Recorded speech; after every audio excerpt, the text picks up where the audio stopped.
14 თებერვალი, ვალენტინობის დღე. მესხიშვილის დრამატული თეატრი ერთადერთი კულტურულად გასართობი ადგილი იყო შეყვარებული წყვილებისთვის. დათულა გაგვიჭირდა თუ რამდენჯერ იმღერა ანრი ჯოხაძე მოახლოესი 1 წლის მანძილზე ქუთაისში, თუმცა ვალენტინობას სველი ფეხებით და მშრალი ფონოგრამით შეძლო მაყურებლის აყოლიება, რომლის რაოდენობა მკვეთრად შემცირებული იყო სხვა წინა კონცერტებთან შედარებით.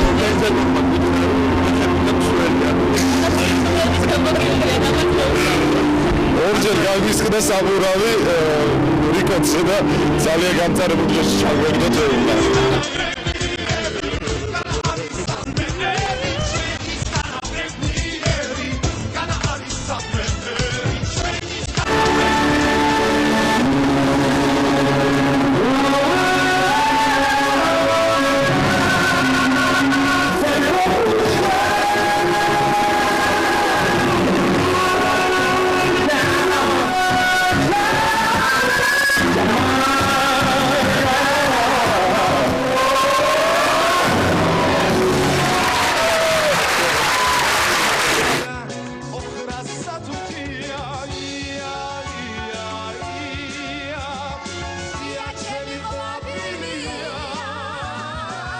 აი ასეთი კულტურა კი საქართველოში ალბათ კიდევ დიდხანს იქნება. ნამდვილად ვერ გეტყვით, ანრის სიყვარულის გამო ავიდნენ გოგონების სცენაზე თუ თავიანთი ვალენტინების დასაბმელად, თუმცა ერთი ცხადია, ასეთ რამეს მხოლოდ ჩვენს ქვეყანაში თუ ნახავთ.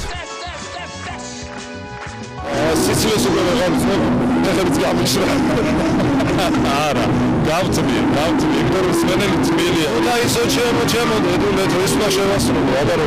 მართალია ქუთაისელი არ მყავს დედა, მაგრამ თვითონ ამ სტუმრებს იქიდან მოსული გალი ვარ. ძალიან სასიამოვნოა და ძალიან მიხარია, რომ ადრე არის ჩვენი სტუმარი. ძალიან მომეწონა ეს კონცერტი და ძალიან გახარებული რომ ანრი ჩამოვიდა. ძალიან მომეწონა, მე ძალიან მიყვარს ანრი ჯოხაძე და მისი მუსიკებით. ანრი ჯოხაძემ საკუთარი მოვალეობა ქუთაისელი შეყვარებული წყვილების წინაშე გმირულად მოიხადა. ჩვენ დიდი მეც ვიტოვებთ, რომ გვირაბის მეორე მხარეს მშრალი ფეხებით, ანშლაგებით ჩაივლის მისი კონცერტები და ერიც ბედნიერი იქნება.